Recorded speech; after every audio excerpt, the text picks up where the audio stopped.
What's going on, y'all? Blue Falcon here, coming to you with another video. So this time, this is the review from IGN of the Callisto Protocol.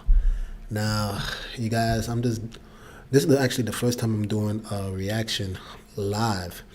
So this is gonna be my real reaction, no edits, no anything of that sort. But I will just say that I'm not gonna lie, I'm very excited about this game, but there was one piece of information that got me a little bit worried, and that was the whole aspect of apparently the embargo for the reviews wasn't uplifted until today.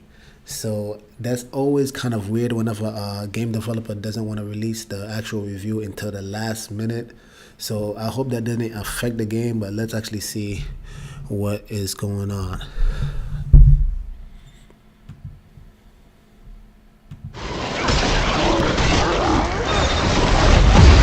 A proper remake might be rising from the grave next year, but the festering corpse of Dead Space has come lurching back to life early in the form of the Callisto Protocol. This spiritual successor to the sci-fi survival horror series recreates the blood-streaked hallways and monster-slaying hallmarks first established on the USG Ishimura back in 2008, and injects the gore with more ore than ever before thanks to some strikingly detailed splashes of blood and guts. Unfortunately, while the mutant dismemberment has never been more vivid, the Callisto Protocol's shortcomings appear just as clearly. Occasional control annoyances, imbalanced combat, and a general absence of innovation result in a roughly 8-hour massacre that's gratifyingly gruesome, but never quite as great as the series that inspired it. 8 Already at hours? maximum! We're not gonna make it! Yes, we are! Watch out! Hold on! Brace for impact! Catastrophe has struck the Black Iron prison facility on the moon of Callisto, and the inmates are revolting. Not just in the sense that they've escaped their cells and are causing a riot, but also because they've been infected by a mysterious virus that's mutated them all into twisted toxic Avengers. It's up to wrongly incarcerated cargo pilot Jacob Lee to find a way out of this ruined facility overrun by lunar-based lunatics. What follows is a fairly linear gauntlet run, but thankfully the team at developer Striking Distance has proven itself to be masterful makers of creepy corridors. Rarely are any two passages ever the same, and each area is given a distinct sense of place. From the maintenance room decorated with dangling corpses, to the frosted over facilities that lie beyond the prison walls. Josh Duhamel from the Transformers movies does a commendable job in the lead role, but the majority of the desperation and discomfort of his plight is conveyed through the impressive art direction and audio design. Man, the game looks good though. With the third-person camera tight on Jacob at all times, you get a clear look at the blood spatter that soaks his coveralls after each brutal encounter, or the especially icky sewage that coats his body after he's forced to wade waist-deep through waste management. Everything is thick and gross in a genuinely palpable way, and reinforced by unsettling scrapes and sickening squelches in the darkness around you. As Jacob inched his way through the disgusting pus boil and tendril-covered caves of Black Iron's lower levels, the Callisto Protocol's putrid penitentiary had me locked in a state of maximum insecurity.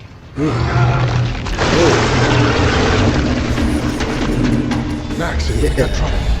What's up? We've been boarded. Let's address the elephant-sized mutant monster in the room, though. The Callisto Protocol is effectively a Dead Space game in everything but name, with Striking Distance even being led by Dead Space co-creator Glenn Schofield. From the neatly minimalistic HUD which grafts Jacob's health bar into the back of his neck, to the stomping of crates and corpses, to the telekinesis ability that allows you to hurl objects around with a flick of Jacob's wrist.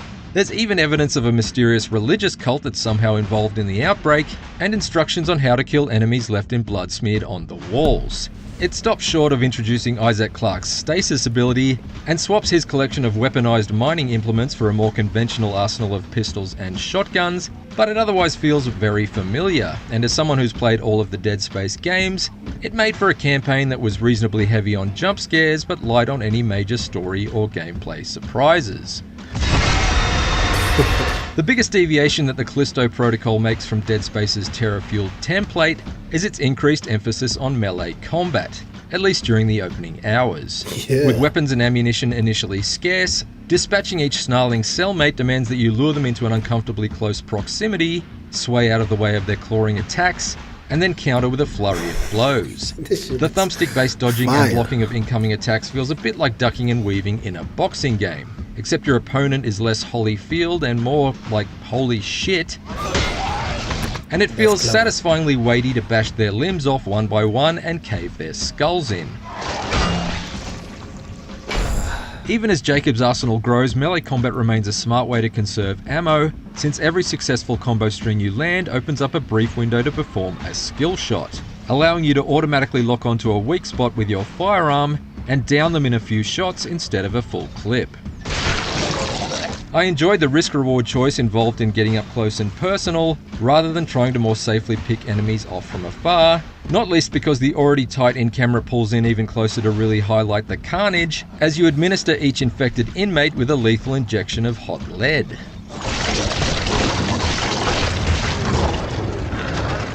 Found one of those gloves that Captain Ferris had. That's a grip. Bastard guards love to use it on us inmates. Unfortunately, that high level of tension isn't sustained once the grip is introduced.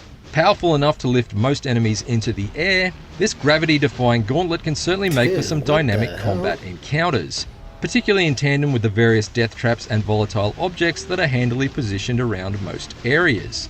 It can be a lot of fun in a jailbreaking Jedi sort of way, and it often produces some gloriously gory results. But it also means that enemies are often snuffed out too quickly and before they can become a threat. A bit like your Indiana Jones bringing a gun to a sword fight. No way. Grip is an ability that depletes and must either be recharged over time or instantly topped up with batteries, so I couldn't constantly use it as a crutch, but I certainly felt it gave me the force-flinging upper hand in the bulk of enemy encounters, even on the hardest difficulty setting. And there were times I wondered if the most dangerous monster lurking in Black Iron was actually me. That seems like he could kind of abuse it. That's not good. Similarly, stealth sequences fail to introduce much in the way of stress. Midway through Jacob's great escape, the Callisto Protocol introduces a deadly blind variant of the infected that are reminiscent of the clickers from The Last of Us. However, although they're said to possess an elevated sense of hearing, I found it surprisingly easy to violently shiv them to death right under the nose of other enemies who wouldn't even flinch despite the loud death squeals of their freshly dispatched friends. A far more serious threat are the towering Terminator-style security droids that can only be destroyed with a pinpoint headshot. But strangely, these genuinely formidable foes are introduced early on and then rarely encountered again. Service required.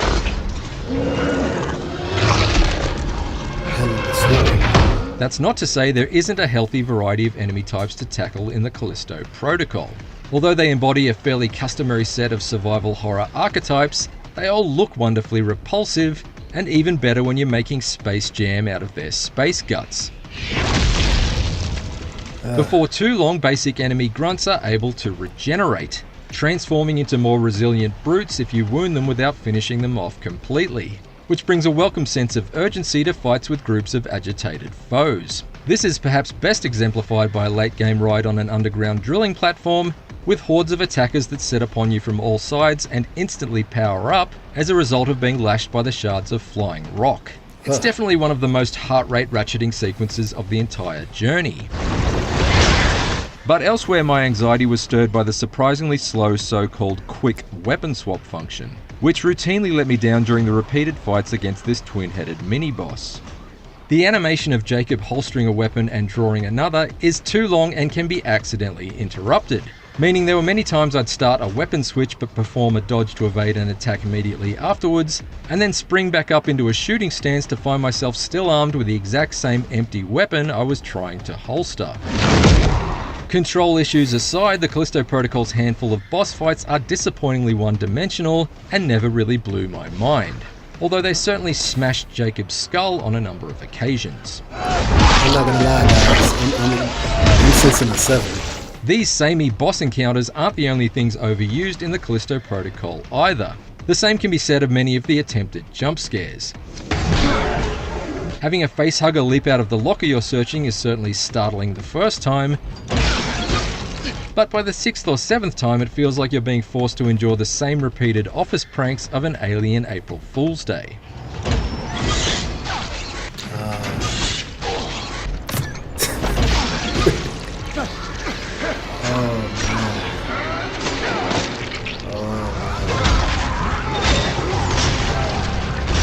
Hey guys, before I even continue, I'm strongly sensing a 7. You know, please write it down in the comments below. What do you think it's actually about to be?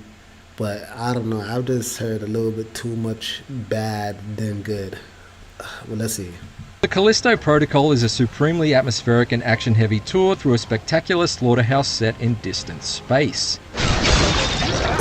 Its largely linear design makes for minimal backtracking, meaning it trims the fat while leaving no shortage of bone and gristle to rip and tear. However, it also betrays its survival horror roots by regularly tipping the balance of power too far in favour of the player. And while there's plenty of murderous fun to be had using giant grinding mechanisms to make mulch out of mutants, such cheap thrills come at the high cost of puncturing any tension and dread that the tremendous art and audio design works so hard to invoke. Aside from the meaty melee combat, there's also the overriding sense that there's little here that hasn't been done before. Therefore, the Callisto Protocol might be a satisfyingly gory spiritual successor to the Dead Space series, but it's ultimately more of a striking modern mimic than a scary new mutation. There you go. Keep an eye out for our performance review of the Callisto Protocol based on the Day 1 patch for an in-depth comparison between the quality... Alright, I got the point. Oh, man. So, that's unfortunate. And when I say that, I don't mean it in a bad way. I just mean unfortunate in the sense that, for me personally, and this is what you gotta always understand, guys, you know, a review is not the be-all, end-all of a game. You know, you might enjoy the game, the reviewer may have not. All right, so it's always subjective. But for me personally, I like to stick with IGN because they have not let me down, and I'm tired of dishing out $70 all the time for a video game that at the end of the day, he's saying that it's only about to be 8 hours. I'm looking down over here. Hey David, what's going on, man? Good to see you on the live. I'm glad to see that you're here. I'm doing pretty good, man. This is my first live review. But yeah, getting back, the game looks absolutely awesome. That I think goes without mention. It looks really beautiful, and I think they definitely took a lot of time to, you know, create this atmosphere that is really compelling. But from what I saw, I'm not gonna lie, I didn't feel scared even through watching the review. There was nothing that I really felt like made me feel like when I was playing Resident Evil Village earlier this year, where that game was a great horror game. You guys should definitely check it out. I do have the full game on my channel, but that game was really scary. That was a great game. But this one right here, I just feel like, almost like the reviewer said, it seems like you have way too much power, especially when you start acting like a Jedi and you can start, you know, manipulating people. I just feel like it makes you too OP. You become too OP, and that kind of sucks, man. It's kind of unfortunate because, again, me personally, I like to stick with games 8 and above. I'm actually curious what you guys think, though. Please write it down in the comments. I would like to hear, do you still intend to buy this game? Do you still intend to purchase it?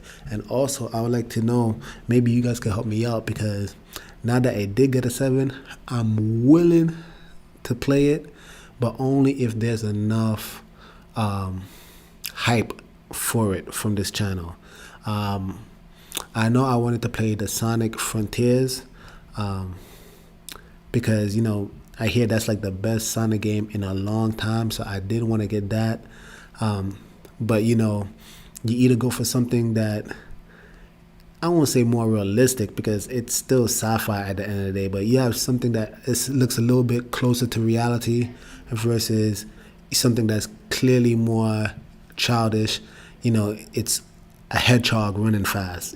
I mean, I don't know what else to say about it, but I would like to hear in the comments. Please help me out, because maybe you could inform my decision whether I should go for Sonic Frontiers or if I should go for Callisto Protocol, or maybe I should just miss out on all of them altogether. You know, I'm not upset either way.